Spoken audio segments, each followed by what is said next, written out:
We'll start. Namaskaram. With the grace of Lord Ramachandra Murthy, we are now into the sixth part of this talk. The first two parts were an introduction. The second part was on Balakandam. The third part was on Ayodhya Kandam. Then Aranya Kandam. And last one was on Kishkinda Kandam. So today, naturally, we'll be seeing Sundara Kandam. We'll start with the chants as usual. I will say the chant, you have to follow in the chorus. Om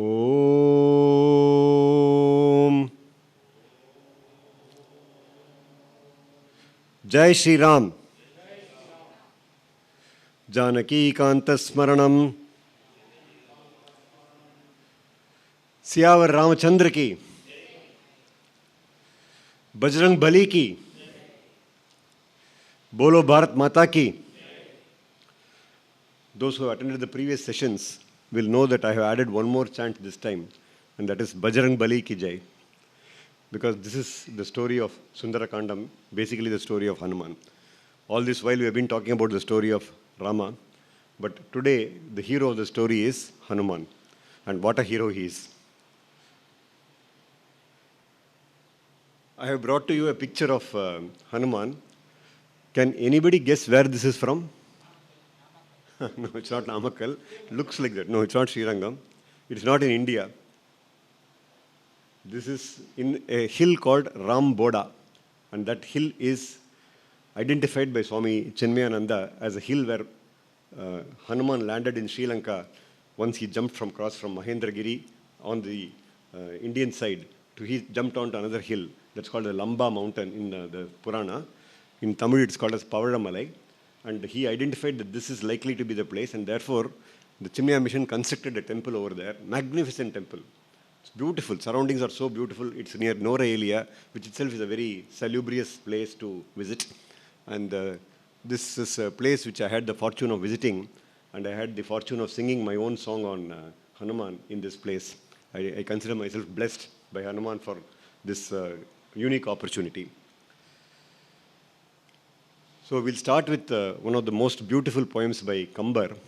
Anjile ஒன்று பெற்றான் அஞ்சிலே ஒன்றை தாவி அஞ்சிலே ஒன்று ஆறாக ஆரியர்க்காக ஏகி அஞ்சிலே ஒன்று பெற்ற அணங்கை கண்டு அயலாரூரில் அஞ்சிலே ஒன்றை வைத்தான் அவன் எம்மை அழித்துக் காப்பான். So many Anjile.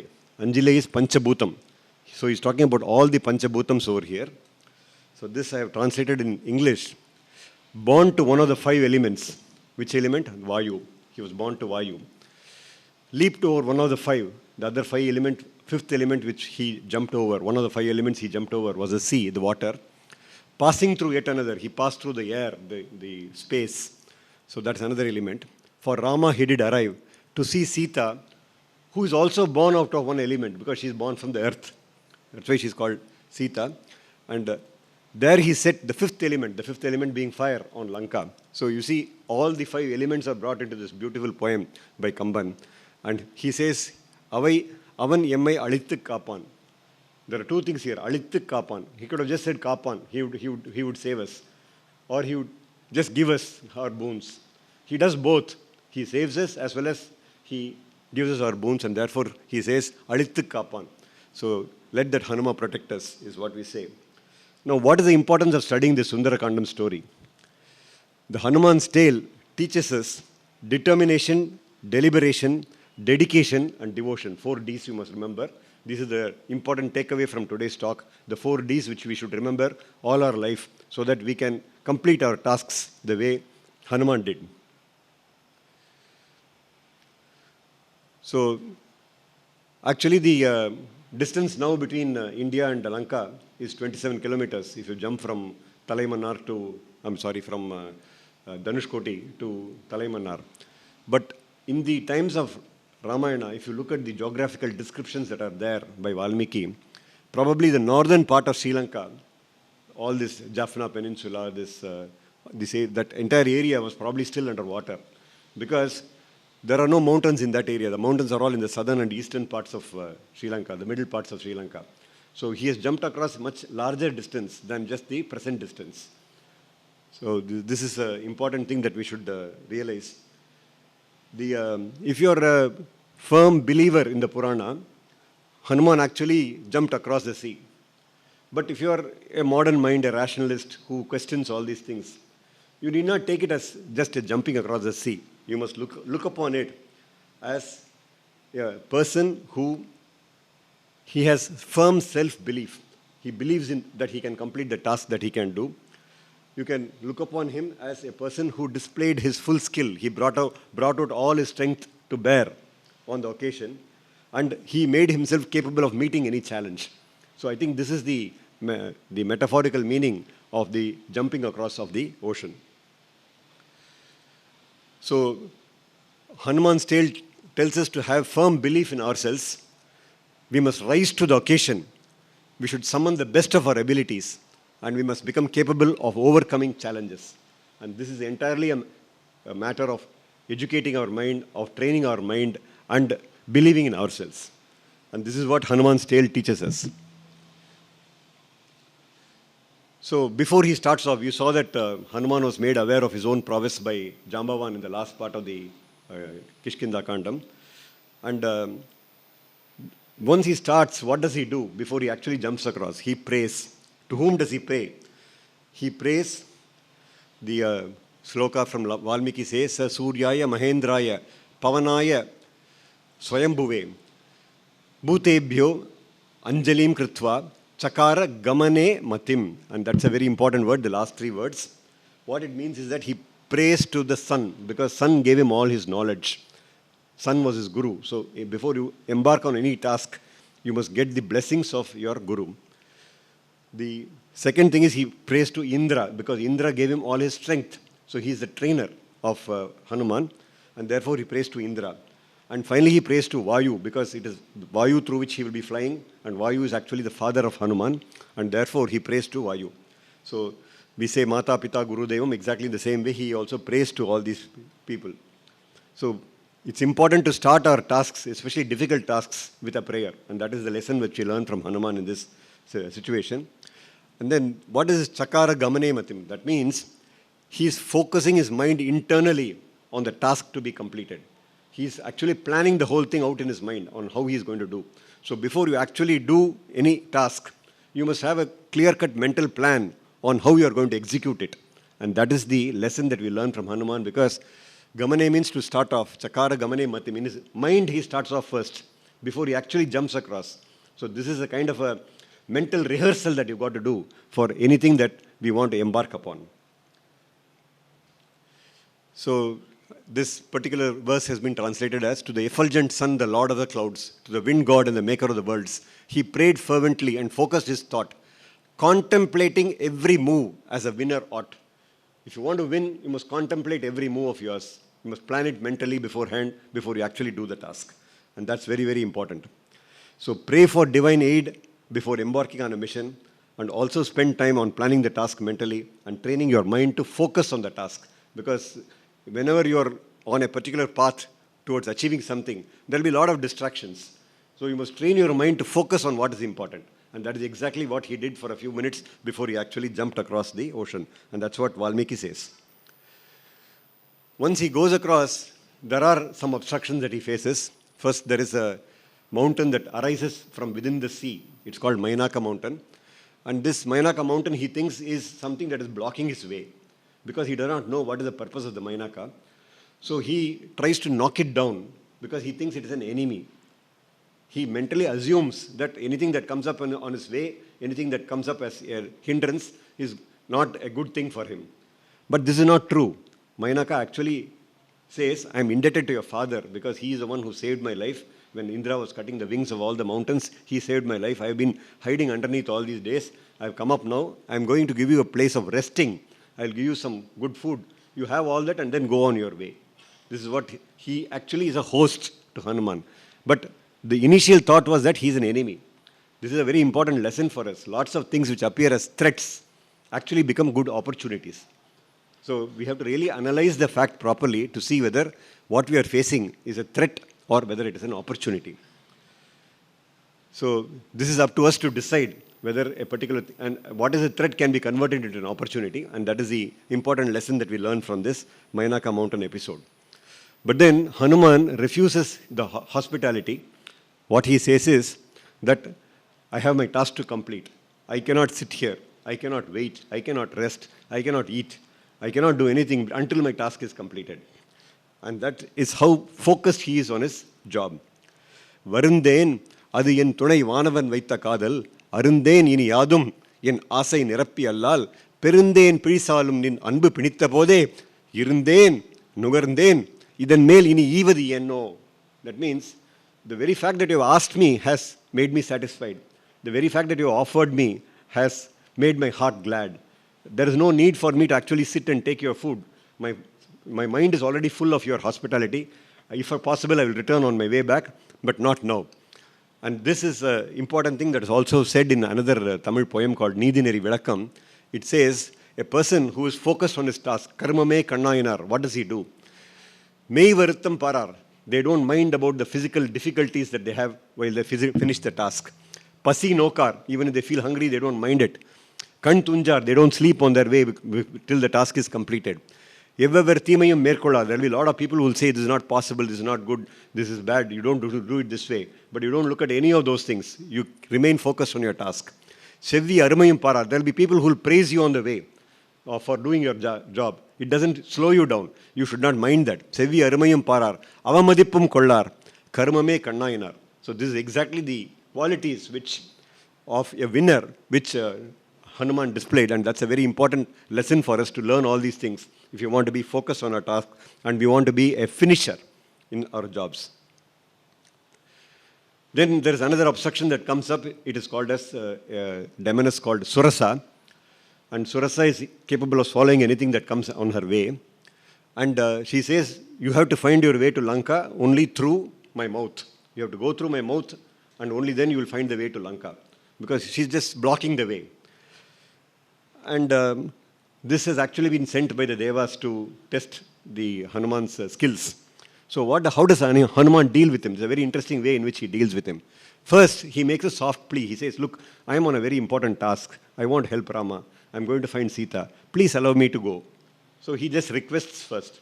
That doesn't work with Surasa. He says, I'm going to swallow you. Then he does a planned posturing. What does he do? He keeps on increasing his size magnificently. So big that Surasa thinks that she may not be able to swallow him. Such a big posturing he does. This is called as planned posturing.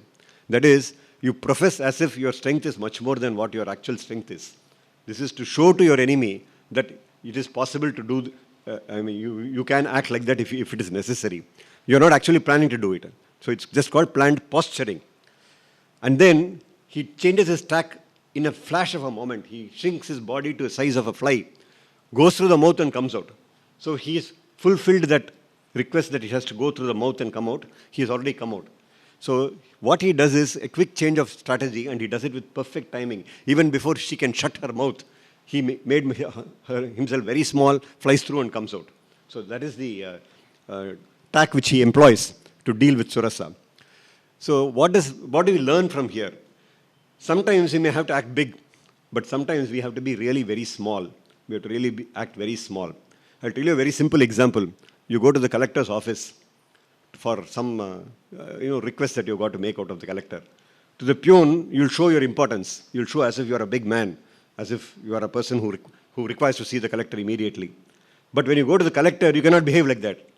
You have to be supplicant. You have to tell your case properly. You have to reduce your own importance there. So this is a very important life lesson for us. I mean, many situations, sometimes we have to act big, sometimes we have to act small. And that is also a very important winning strategy. Then we should always be able to adapt to the situation. There is no one fixed solution. The solution that you will see in the next case is that he keeps on enlarging his body and succeeds. Whereas here, he succeeds by minimizing his body's size. And the timing is very vital. If it was just a little, if he made himself smaller a little slowly, he could not have achieved what he wanted, because she would have shut her mouth, he would have still gone into Surasa's mouth.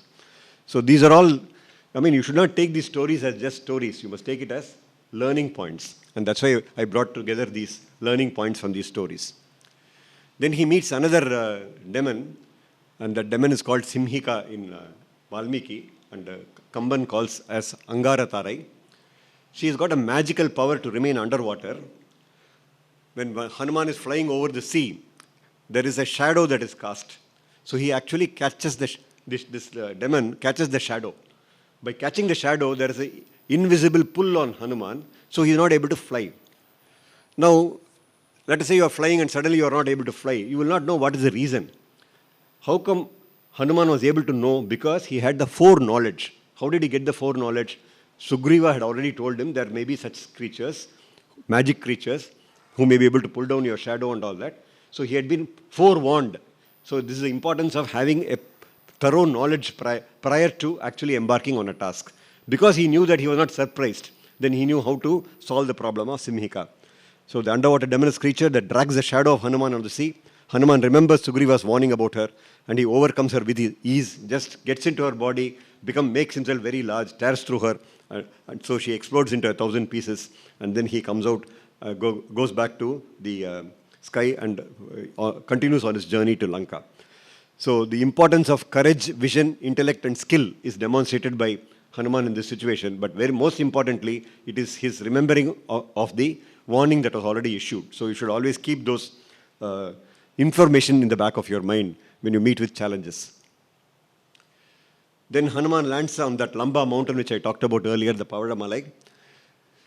And then he looks at he's bewitched by the city of Lanka. It's all covered in gold, huge palaces, huge fortresses, something that he feels he may not be able to impregnate at all.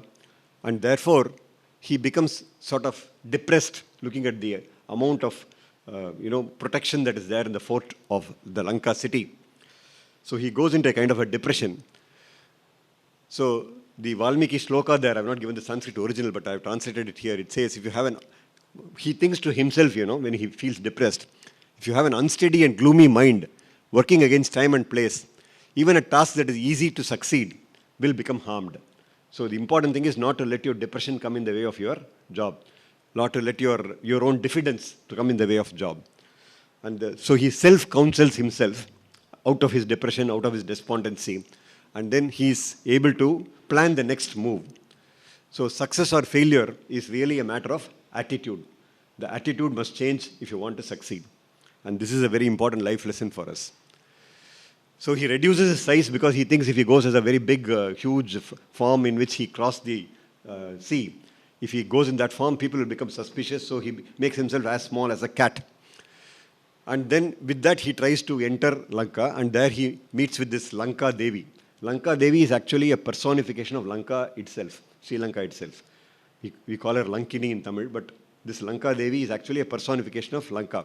So when she falls, Lanka also will fall. That's what it is, the symbolic significance of Lanka. And this, he doesn't know how to deal with such a huge person when he is so small in size.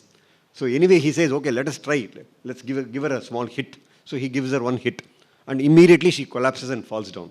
And then she tells him, see, I have been cursed by Brahma that one day a monkey will come and strike you. And that day, Lanka is going to fall. Hanuman did not know about this, but he just tried to take his chance. He did it, and he was succeeded. So what does this mean? It means that divine aid will come only to the person who is determined. If you are not determined, if you are of a wavering mind, a divine aid will not come to you. Divine aid will come to you only if you are determined in your task. Right?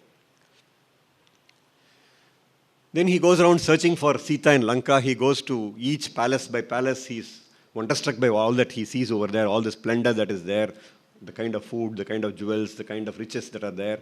He becomes really struck by all that. He goes from one palace to another palace, Kumbhakarna's palace, Vibhishana's palace, Indrajit's palace.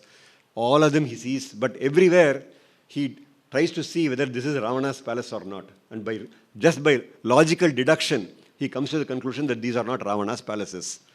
So even when you are doing a task, you must be very thorough. You should not leave any stone unturned. And that is why it's not just to describe all these palaces that Valmiki has said this. Why does he say all this? Because it is just to show how thorough he has been. So whatever you do, you've got to be absolutely thorough. You should not leave anything unexplored. And that is the lesson for us from this. Then finally he comes to Ravana's palace, and there is a lady who's sleeping by his side, because he's entering at night, so everybody is asleep. He doesn't get noticed by anybody because everyone is asleep in the city. So he thinks that is Sita because he's near Ravana and she's so beautiful looking, just matching the description which Rama had given. And therefore, he becomes overjoyed. He says, okay, this is going to be Sita. But then he thinks again. Even at these kind of times, he does not jump to conclusions. Never jump to conclusions in your life. Always employ your reason. So he says, if Sita was here, she should be pining away for Rama. She should not be decked in fine jewelry, wearing fine clothes, and she will definitely not be in close companionship of Ravana. So this is not the Sita which Rama had talked about. So this cannot be Sita. This has to be something else. So he chides himself saying that, how can I mistake? How can I do this kind of elementary mistake? So you have to always employ your reason because your action often is based on impulse. The first impulse is, this is Sita, that is Ravana. Let us go and kill him when he's sleeping. That is the impulse that he has. But he employs his reason. He says, no, this is not the thing to be done. And what does he actually do? He has an impulse to strangle him then and there. But then he says, first of all, it is not dharma to kill a person who is sleeping. It is not dharma. It is not the righteous way to do things. And second thing is, if I do that, who will get the blame? I will not get the blame. My master Rama will get the blame. I cannot bring the blame on to Rama saying that one of his Vanaras came here and strangled somebody who was asleep, doing such an adharmic conduct. So that will sully the reputation of my Rama. So I have to protect the reputation of my Rama. I will not do anything that is not in the way of dharma. Therefore, I will follow the path of dharma. I will not kill him. And he goes back. So even when you are in a stressful situation, you should never abdicate dharma. And this is the important message for us. So the search for Sita, he keeps on searching everywhere. He doesn't find Sita in any of the palaces. So he becomes once again very despondent, depressed. But then again, he has to self-counsel himself. Anirveda Shriyo Moolam, Anirveda Paramam Sukham. Anirvedo hi Satatam Sarva Artheshu Pravartaka. What this means is non-depression. I don't think there is a single word to describe this non-depression. Non-depression is the root of development. Absence of despondency is the greatest comfort. Self-reliance is always a promoter in all matters. So these are all what Hanuman tells himself, to get him out of the despondency and depression, to continue the search for Sita. So the positive attitude, even in the face of adversity, is what Hanuman displays here. And this, we realize, is the key to success in any of our endeavors. We think we are failing. At that time, we should have enough positive attitude. We should bring it up from within our own minds to be able to succeed. So finally, he goes to this place called Ashokavana, and there he finds a lady sitting under the tree, surrounded by a lot of Rakshasis. So he finds her pining away for Rama. In fact, Kamban's description is so beautiful. He says, she is in a pure cloth. How can she be in a pure cloth? She's been there for 10 months in the same sari. How did it not get dirty? So Kamban says, it has got washed away by all the tears that she has shed all these months. And that is a beautiful description that Kamban gives of how her sari is looking so pure in spite of wearing it for 10 months. At that time, Ravana comes over there and he once again, like almost every day he used to do, he lures her. He says, this is not the place where you should stay. You should wear fine jewelry. You should be by my side. You must be sitting as my queen. You are the most beautiful woman in the world. So much of praise he gives and so much of promises he makes of how he'll make her rich and famous and everything. But Sita is very determined. She spurns all that advice, and not only that, she also gives good advice to Ravana, saying that Rama is my husband and I have to be true to him. I cannot desert him. There is no way in which I can become your wife. And what you are doing is totally not dharma. You should not desire for another person's wife. And all these advice he gives him. So what this means is that it takes a lot of courage to be able to withstand the lures of luxuries. Luxuries are something that is very attractive. It is just like flies which get attracted immediately to a light or to a sweet. Like that, human mind always gets attracted by all these luxuries and the easy life that we have. And it takes a lot of mental strength to resist all that and to be able to say, no, I don't want all this. I want to follow the path of righteousness. Then there is one woman called Trijata, who is actually the daughter of Vibhishana, she is one of the good Rakshasis who are there. She feels sorry for, and she is the only counsel that Sita has had, only company that she has had among all those Rakshasis who are really frightening to her.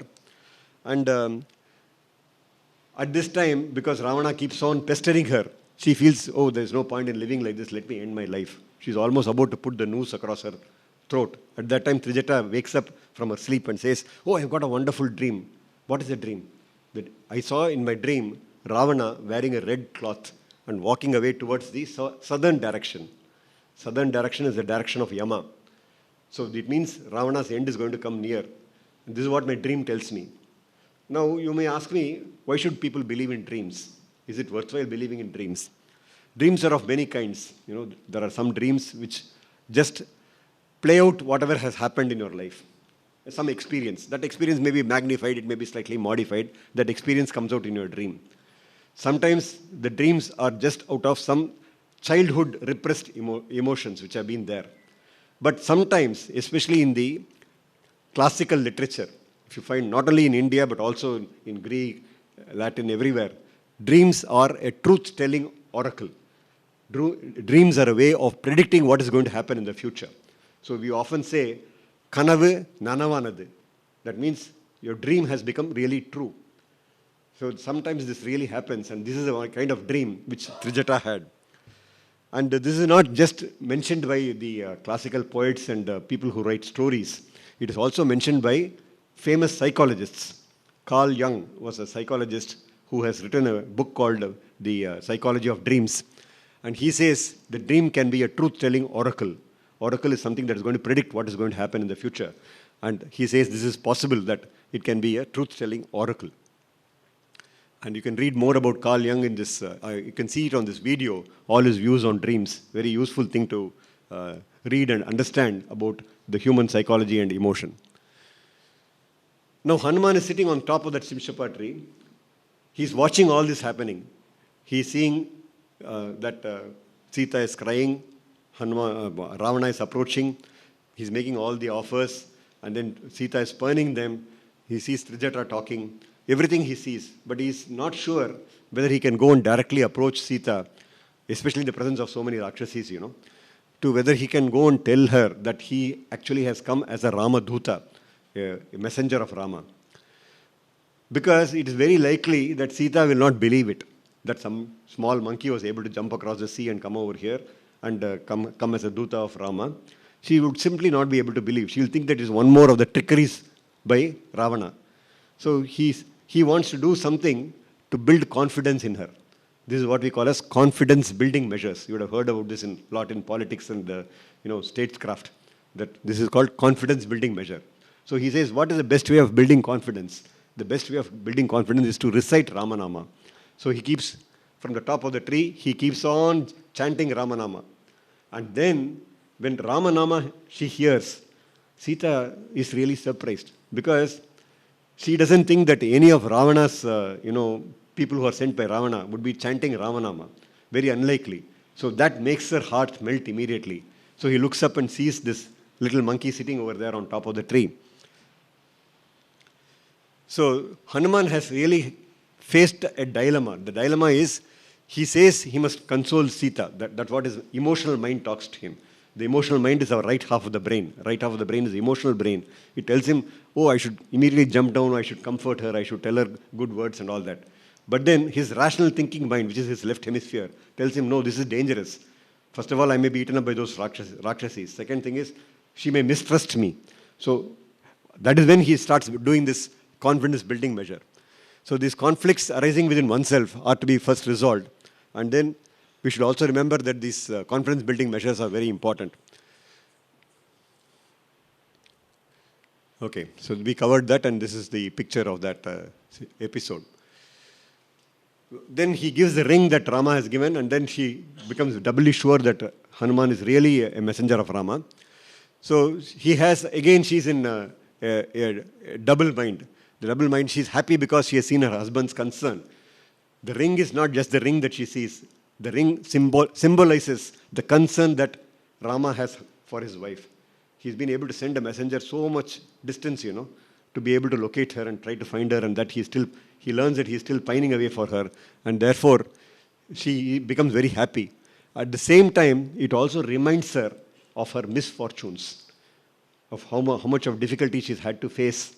So a thing is not in itself something that causes happiness or sadness. The same thing can cause happiness as well as sadness. It is possible. For this, there is a very famous story told in the Western literature about the King Solomon. King Solomon, he went around asking his ministers, you show me something that can make a person happy and sad at the same time. Happy and sad at the same time.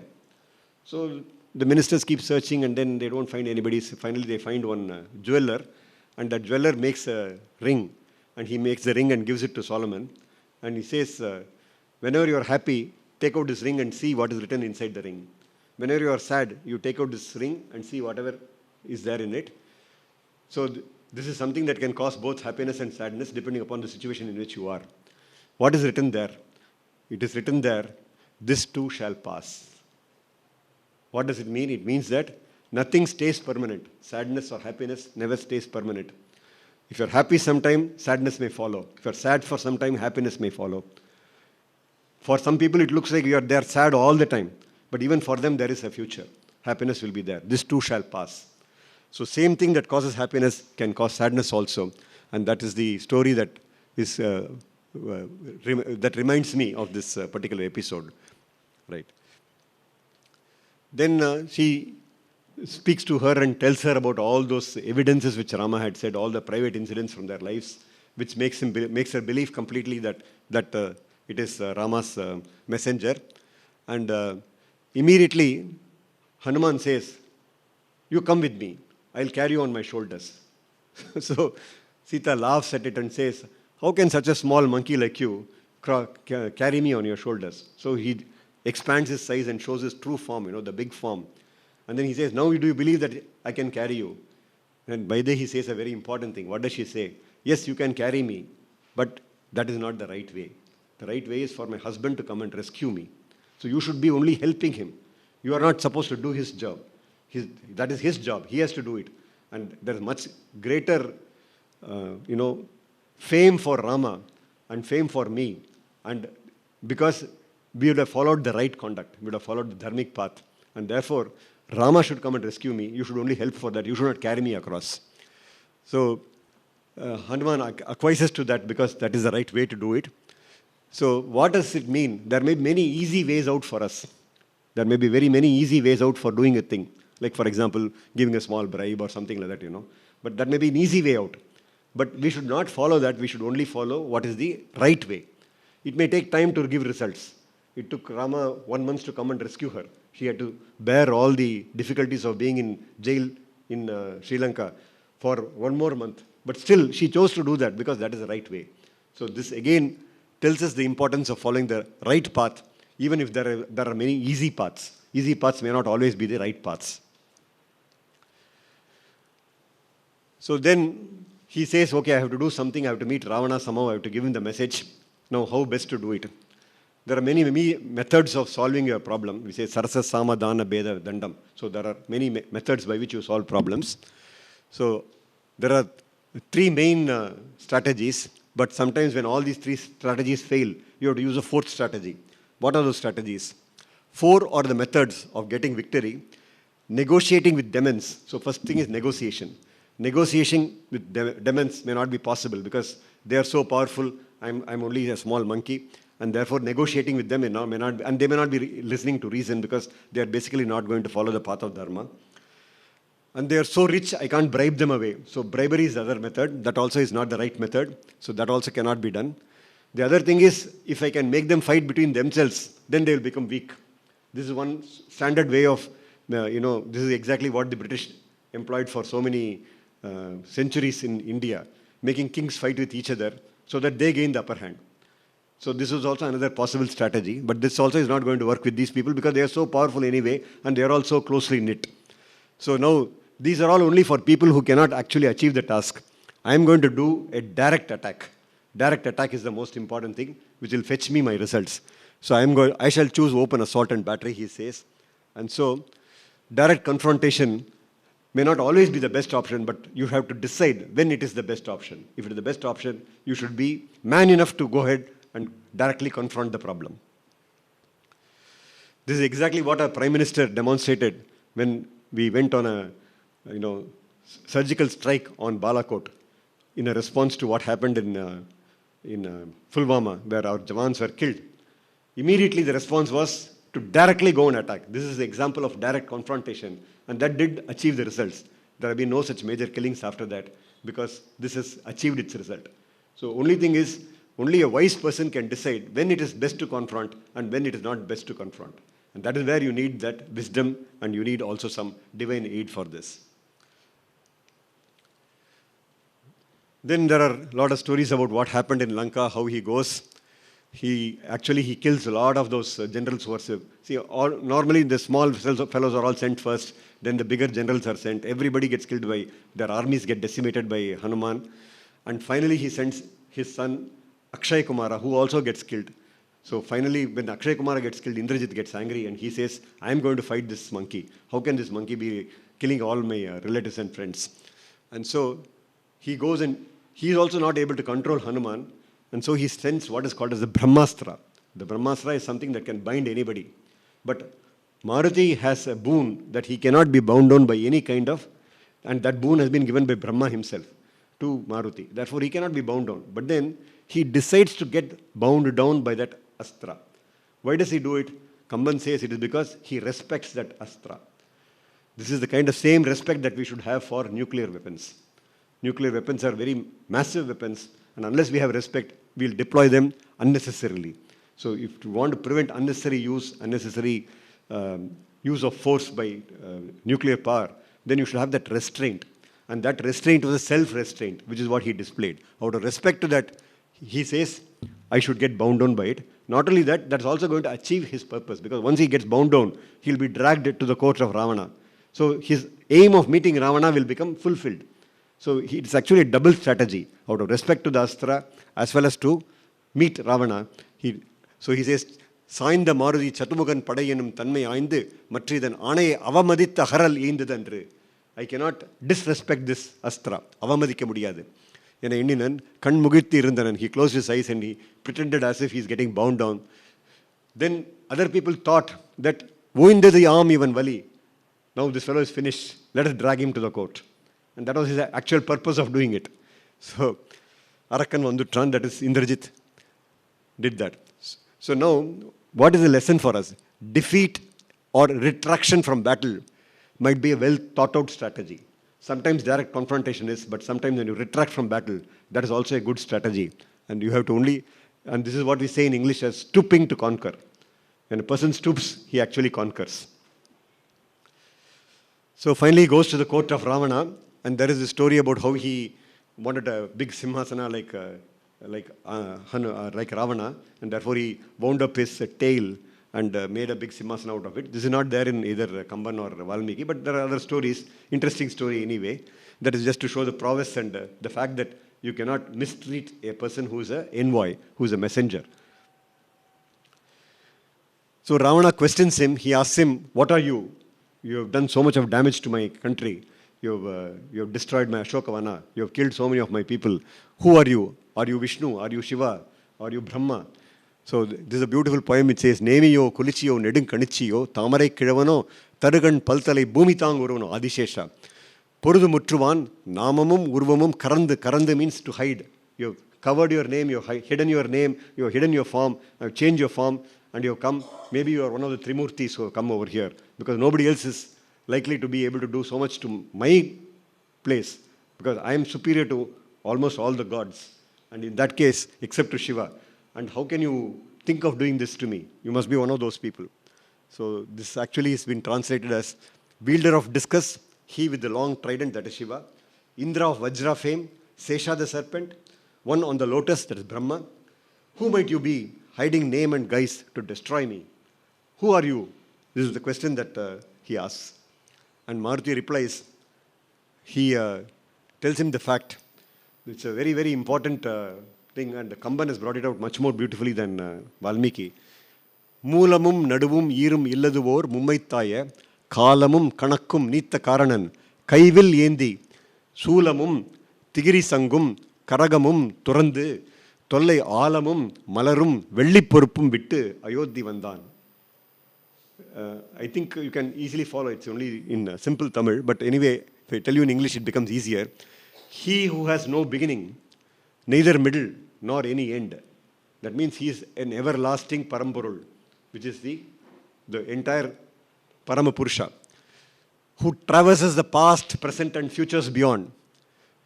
He discarded the trident, which is a symbol of Shiva, the discus and conch, which are the symbol of Vishnu, and the water pot, which is a symbol of Brahma. So all the three, the triumvirate of the Hindu pantheon, all of them, the Trimurtis, they came with a bow.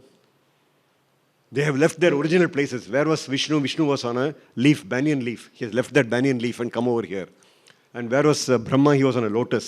And where was Shiva? He was on a Kailasa mountain, the snow mountain. So they have left their abodes. All three of them have merged together and come as Rama. So that means Rama is much more than just the Trinity. Rama is not just an avatar of Vishnu. He embodies the Trinity, the eternal Paramapurusha. And then after telling him who he is, he also advises Ravana. Like a good messenger is always a good advisor also. To release Sita because he is doing an adharmic thing. And Ravana says, he gets very angry and he says, let us kill this monkey. But then Vibhishana, who is the Dharmatma in the whole of the Rakshasa group, he says it is not right to kill an envoy. A messenger should always be respected. A messenger is a messenger. You should not shoot the messenger. And therefore, you should not do anything like that. So Ravana thinks of another thing. He says, what is the most important thing to an animal? An animal, the tail is the most important, prestigious thing to an animal. So let us set that tail on fire. So that's what they are doing over here. They roll with all the cloth that is available there, all the ropes that are available, and then they set fire, they pour oil on it and set fire. So at this time, Sita hears this and she wants to protect Hanuman from the ravages of the fire. So, தாயே அனைய கருணையான் துணையை ஏதும் தகைவு இல்லா நாயே அனைய வல் அரக்கர் நலிய கண்டால் நல்காயோ. She is asking Agni. Who is asking? Sita is asking Agni. See, my husband has got compassion just like a mother towards her child. That kind of compassion my husband has got. And this Hanuman is a representative of that compassionate person. And will you let all these dog-like creatures, the asuras, burn him? நீயே உலகுக்கு ஒரு சான்று. You are the most important witness in this world. நிற்கே தெரியும் கற்பு. You know what is my chastity all about. அதனில் தூயேன் எனின், if I am pure, தொழுகின்றேன் எரியே அவனை சுடல். Don't please, I pray to you, Agni, not to burn him. And Hanuman is surprised. His tail is being lit on fire. He can see the flames actually. But Valmiki says he felt as if a snowball was kept over his tail. Felt so cool. And that is the power of chastity. Hanuman is an envoy to Rama of motherly kindness. When tormented by asura dogs, don't show blindness to his suffering, O Agni. O all, you are most discerning. If my chastity be true, I pray spare him from burning. So this chastity is a wonderful virtue. Please remember that chastity is not only of the body, but it's of the mind. Chastity of the mind is most important. And that's what Sita had. So that's how Hanuman's fire does not affect him. And he goes around jumping from place to place, setting the whole place on fire, and burns down most of the places. But then here, he does a monkey-like act. See, everybody is prone to some kind of fallacy. Even a wise person like Hanuman makes some mistakes. After he has set everything on fire, then he thinks back. He says, oh, what happens if Ashokavana was burnt? Then Sita also would get burnt with it. Oh, did I do? Oh, I spoiled the whole purpose of my visit. So he jumps back to Ashokavana, makes sure that, see, the fire did not burn Hanuman. Where will it burn Sita? So Sita was completely protected. Ashokavana was intact. So he becomes very satisfied. He goes back, saying that he has not done a rash act. But this is not the description that is given by other people. This is given by Valmiki and also by Kamban. But then there is a person called Arunagirinathar who has written Tiruppugal on Murugan, and there are a lot of stories about Rama that come. I had given a talk about it last Sunday in the Ayyappan temple. And what he says is that Hanuman, because of his own powers, he orders Agni not to go and burn Sita. So he has got forethought. Arunagiri's Hanuman has got forethought, whereas here he had only hindsight. So that is the difference between having forethought and having hindsight. And that is what is brought out by this episode in the story. So always think of consequences before you act. Before you set the Lanka on fire, he should have thought, okay, this may even go and affect Ashokavana. But he did not think like that. So this thinking is important, forethinking. I again said in the beginning that every move has to be contemplated beforehand. And that he did not do here. So there are human failures that do occur. So then he flies back to, after he douses his tail in the sea, the fire gets put out, he jumps across once again, and this time he comes back at double the speed, and he comes and tells all his people who are waiting there eagerly to tell his story of what happened in the last 24, 48 hours. The whole journey took only 48 hours. So when he talks about what he had done there, look at what Kamban says over here. It's a beautiful thing. This is Hanuman returning back to India. ஆண் தகை தேவி உள்ளத்து அருந்தவம் அமையச் சொல்லி பூண்டபேர் அடையாளம் கை கொண்டதும் புகன்று போரில் புகன்று. With that you have to stop reading. What he says is that Sita is full of Rama in her mind. And the fact that he has given the ring to her and got back another Chudamani from her. So all these things he elaborates in detail. புகன்று போரில் நீண்டவாள் அரக்கரோடு நிகழ்ந்ததும் நெருப்புச் சிந்தி மீண்டதும் விளம்பான். He doesn't talk about all his exploits that he did there, how he destroyed so many places, killed so many people, met Ravana, set the whole of Lanka on fire, all his own personal achievements. He doesn't talk about it at all. மீண்டதும் விளம்பான் தான் தன் வென்றியை உரைப்ப வெல்கி. He is very hesitant to talk about. He is very modest to talk about his own. You will see a lot of people saying, oh, I did this, I did this, I did this, I did this. They are full of themselves. Hanuman, being a learned person, he's not like that. He's not talking, he's minimizing his own achievements and talking about only what matters over here. Right? Modesty must be a virtue of the mighty. It's often not. The mighty are very swollen-headed. You should not be like that. You should be very modest. The higher you climb, the more modest you should become. And this is again demonstrated, the best example I can think of is Mr. Narendra Modi himself. They should not engage in any self-glorification. Self-glorification is ultimately going to lead to disaster, so that should not be done. And this is the lesson that we learn from what Hanuman did there as he returned to the Indian shores. Then they all go back to Kishkinda, and then, the famous episode in which he says, Kandayen Sitaye. He doesn't say Sitaye Kandayen, because if you say Sitaye, then there is a moment of vacillation for Rama. What happened to Sita? Is she alive? Is she okay? So first thing he says is Kandayen. Kandayen Sitaye. This is what is the traditional method. But then Kamban gives, being a poet, he gives even more than that. He says, Kandanan karpinikku aniyai kangalal. Actually, even before this, there is a beautiful, this whole episode is called as Tiruvadi Toludha Padalam. Whose Tiruvadi? It is not the Tiruvadi of Rama. Actually, Rama is standing like this, and Hanuman is facing the opposite direction, with his feet towards Rama. He is actually praying towards the southern direction, because southern direction is where the Devi is, where Sita is. So actually it is Sita's Tiruvadi that he is praying. And why does he do this? It is because it is a symbolic gesture to show to Rama that she is alive, well, and she is still thinking about him, and that is why he has got all the respect for her, and therefore he is showing it by prostrating first. And then he says this particular word, Kandanan karpinik aniyai kangalal. Okay, Kandanan, okay, fine, Kandayen Sitaye Kandanan. Karpinik aniyai. That means, it means that she has not succumbed to all the pressures put on her by Ravana. She is still very much intact. She is still thinking of you in your heart. And that is what this means. Karpinik aniyai nan kandayen. Why kangalal? After all, you see only with your eyes. You cannot see with your nose or mouth. Why kangalal? It is what she actually means is saying, I saw in Sita's eyes, not with my eyes, I saw in Sita's eyes that you are there. You are still there after 10 months of separation, after so much of difficulties. You are still there. And that is what he tries to signify by saying, Kandanan Karpinu Kaniye Kangalal. The Kangalal is actually Sita's eyes. In Sita's eyes, I was able to see you, Rama. And that is the meaning which Rama understands immediately. So, what is important here is, when you go there, he could have started, oh, I went across so much, I jumped across, I did all these things. He could have started with a big story. He doesn't do that. What is important to Rama? The safety of Sita.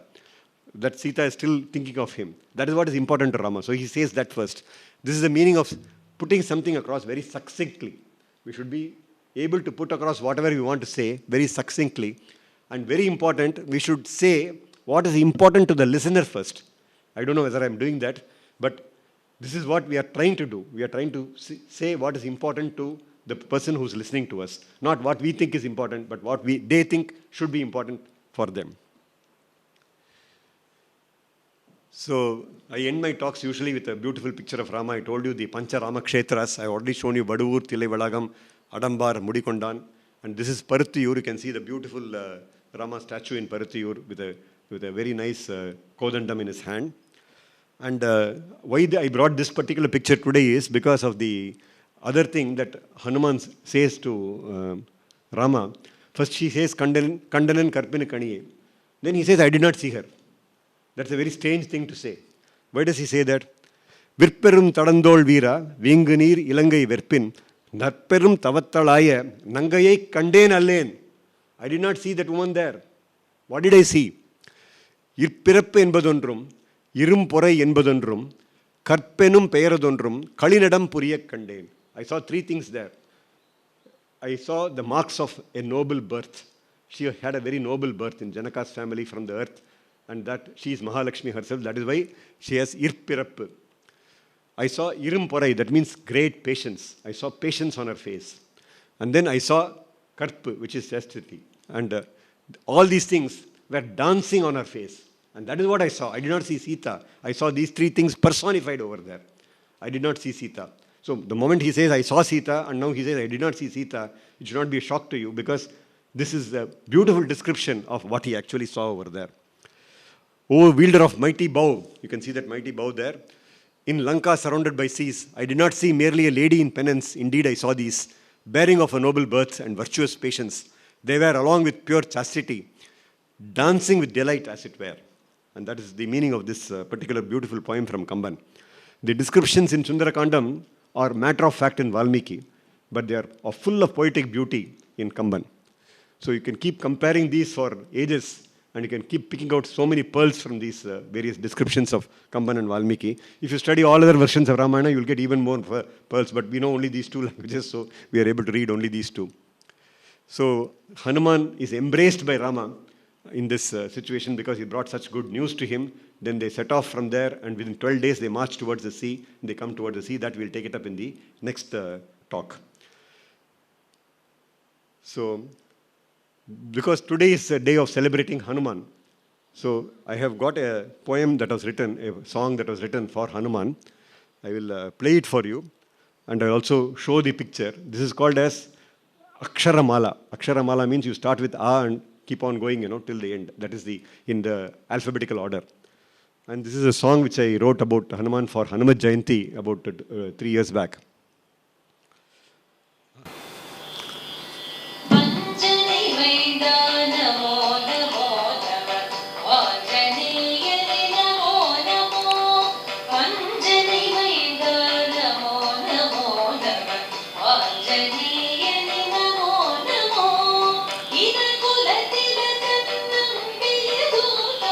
Easwaran,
Janaki जय बोलो हनुमान की, राम लक्ष्मण जानकी जय बोलो हनुमान की।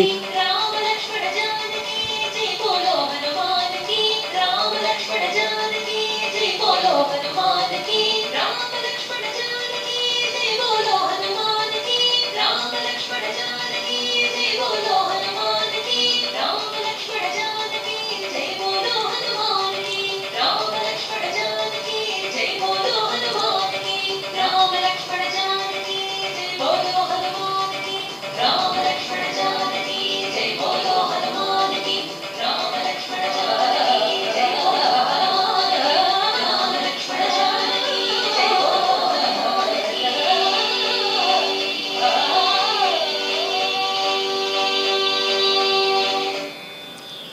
This picture I have preserved for the last almost 45 years.